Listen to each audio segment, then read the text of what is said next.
Hi, it's Jen again. Right, today, daily practice.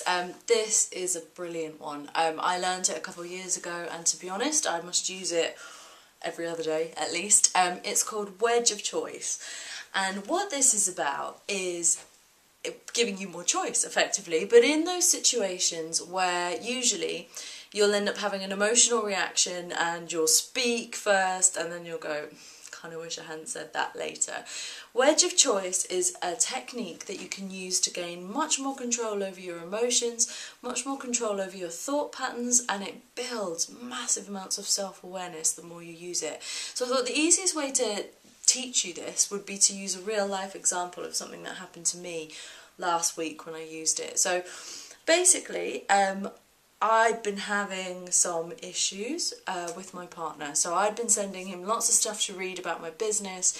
He just got a new job, hadn't been getting to it. So there was a kind of a bit of frustration that was building up there, right? And what happened was I kind of had come downstairs at one point and said, look, have you read that document I sent you? And I got a no, I'll get to it. And it was at that point I started to feel my trigger. Now this is where Wedge of Choice comes in. As soon as you notice the first signs that you're about to fly off the handle and have an emotional reaction, you need to do a time out. So this is the first bit of this process. You go, what's my trigger? Now for me, it's a tightening in my solar plexus. Everybody's slightly different. It might be a tightening of your neck, it might be a heat wave rising. I've heard all kinds of things, but for me it's my solar plexus. And then you go, whoa, time out, I'm about to do something I'm going to regret.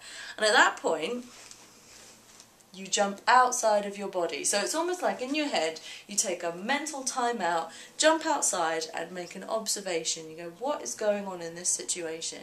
So I looked at myself, I looked at my partner, thought, she's about to fly off the handle. You have to really stick in observer mode for this to work. Because as soon as you jump out, you've got no emotions anymore, you know? You're just totally calm because you're watching a movie, effectively, of what's going on. And I went, okay, what options have I got? Right, and this is where you start to create some more choice. So I went, I could fly off the handle and have an emotional reaction. How does that feel?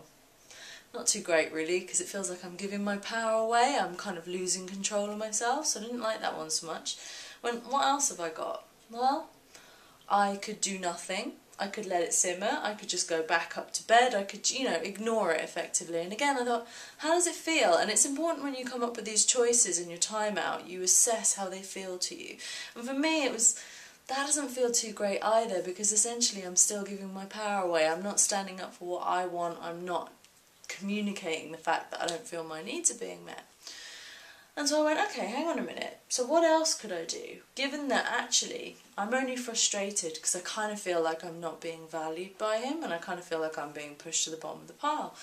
So my third choice that I came up with was, well, actually, from a total point of calm, I could just tell him how I feel. Tell him that's what the real problem is, rather than flying off the handle and telling him he's crap, he never reads anything, blah, blah, blah, blah, blah, right? The stream of stuff that usually happens.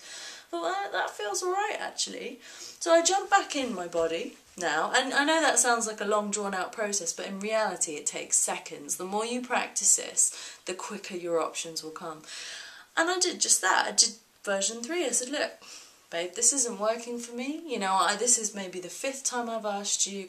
I realise you're totally busy, but I'm feeling like I'm just not being listened to or not being considered as important enough for you to do anything for me. I walked into the kitchen. And because it was in a totally calm state, the impact that had on him was totally different than the other 2 options would have been, or worse yet, than me just flying off the handle without considering any of my options, right?